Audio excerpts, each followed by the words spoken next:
د الجن مبارکه سوره چې د قران عظیم شان 22مه سوره ده په مکه معظمه کې را نازله شوې ده 28 مبارک آیاتونه لري تلاوت او پښتو ترجمه یې لومړی آیت څخه اورئ بسم الله الرحمن الرحیم د الله په نوم چې ډیر زیات مهربان پورا رحم لرونکی دی قل اوحي إلي أنه استمع نفر من الجن فقالوا إنا سمعنا قرآنا عجبا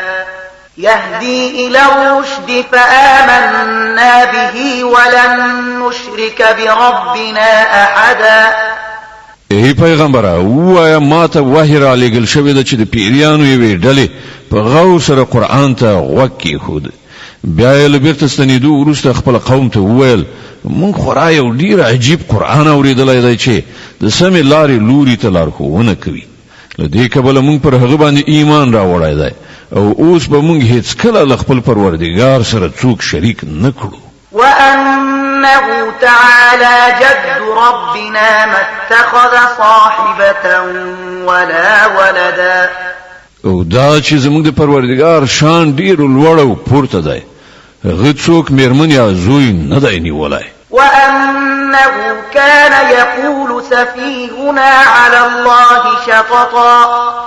او دا چې زموږ په هند الله په باب ډیر د حق پر خلاف خبرې کوي وأنا ظننا أن لن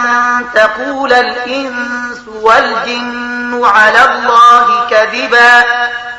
او دا چې مونږ غنلې و چې انسان او پیرای هیڅ کله د خدای په باب دروغ نشي ویلای وأنه كان رجال من الإنس يعوذون برجال من الجن فزادوهم رهقا او دا چې له انسانانو څخه ځینو کسانو له پیریانو څخه د ځینو کسانو پناه غوښتله په دې ډول هغوی د پیریانو غرور لا نور هم زیات کړ وأنهم ظنوا كما ظننتم أن لن يبعث الله أحدا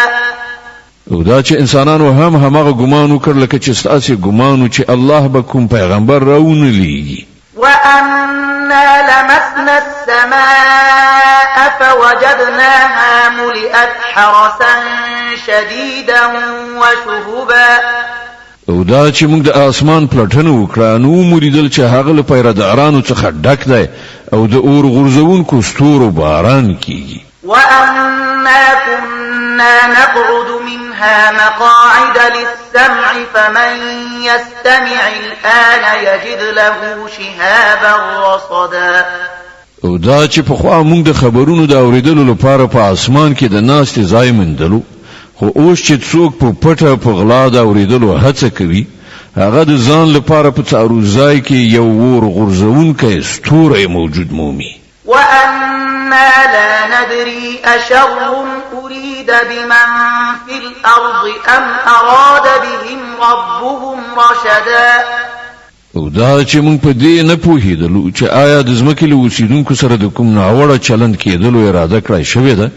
یا د هغو پروردګار هغو ته د سمې لارې ښودل غواړي وأنا منا الصالحون ومنا دون ذلك كنا طرائق قددا او دا چې موږ نه ځینې خلک صالحان دي او ځینې له دې نه پرته موږ په بیلو ډولونو کې ویشل شوي یو وأنا ظننا أن لن نعجز الله في الأرض ولن نعجزه هربا او دا چې موږ انګیرله چې نه په ځمکه کې موږ الله بې وسې کولای شو او نه په تیښته ماتې ورکولای شو وأنا لما سمعنا الهدى آمنا به فمن يؤمن بربه فلا يخاف بخسا ولا رهقا او دا چې کله موږ د قرآن لارښوونه واورېدله نو موږ ورباندې ایمان راوړ نو هر څوک چې په خپل پروردګار باندې ایمان راوړي له هغه سره به د څه حق تلفي یا ظلم ویره نه وي وأنا منا المسلمون ومنا القاسطون فمن أسلم فأولئك تحروا رشدا. او دا چې موږ څخه ځینې مسلمانان یعنی د الله مرمنون کی دی او ځینې لا حق نه منحرف، نو چا چې اسلام یعنی د امر منلو چلن غوړه کړ هغوی د ژغورنې لار ولټوله. وأما القاسطون فكانوا لجهنم حطبا. او کوم کسان چې لا حق نه منحرف دي هغوی د دوزخ د سون مواد ګرځیدونکي دي. وأن لو استقاموا على الطريقة لأسقيناهم ماء غدقا لنفتنهم فيه ومن يعرض عن ذكر ربه يسلكه عذابا صعدا. او ای پیغمبر وایا ماته دا وحی شوی ده چې که خلق په ثبات سره پر سم لار تللی وای نو موږ به هغوی خو او بو سره خړوب کړیو ترڅو چې په دې نعمت سره هغوی وازمایو. او څوک چې د خپل پروردگار د ذکر نه مخ واړوي نو د هغه پروردگار به هغه په سخت عذاب کې اخته کړي. وأن المساجد لله فلا تدعوا مع الله أحدا. او دا هم وحی شوی ده چې جماعتونه د الله لپاره دي، نو دې کبله په هغو کې له الله سره کوم بل څوک مبلي. وأنه لما قام عبد الله يدعوه كادوا يكونون عليه لبدا.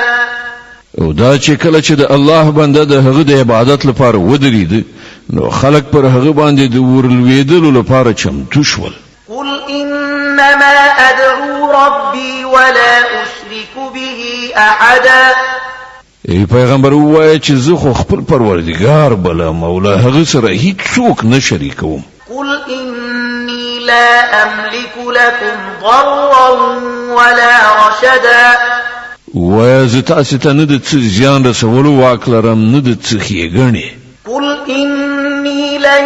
يجيرني من الله أحد ولن أجد من دونه ملتحدا.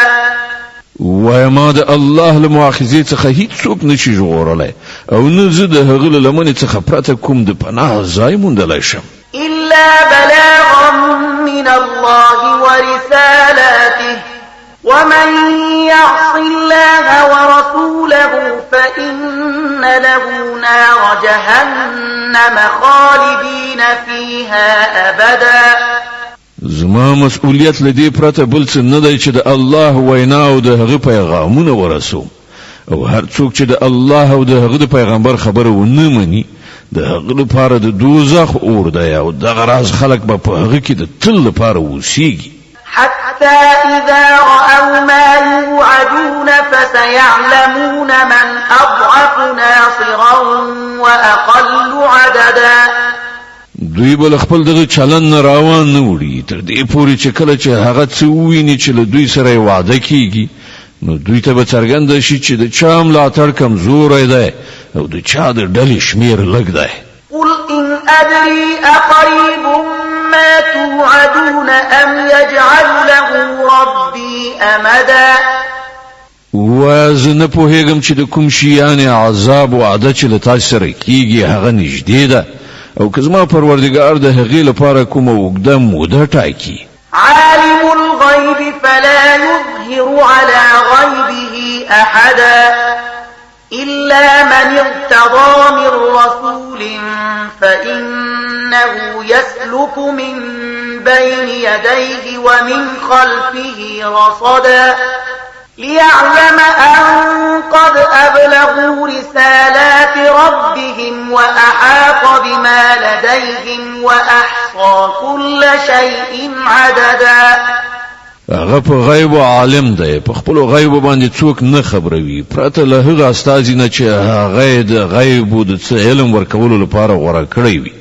نو د هغه مخکې او شاته هغه ساتونکی څارونکی ټاکي ترڅو چې هغه وپوهیږي چې هغوی د خپل پروردگار پیغامونه ورسول او هغه د هغو ټول چاپیریال احاطه کړی دی او هر یو شی په شمار شمیرلی ایښی دی.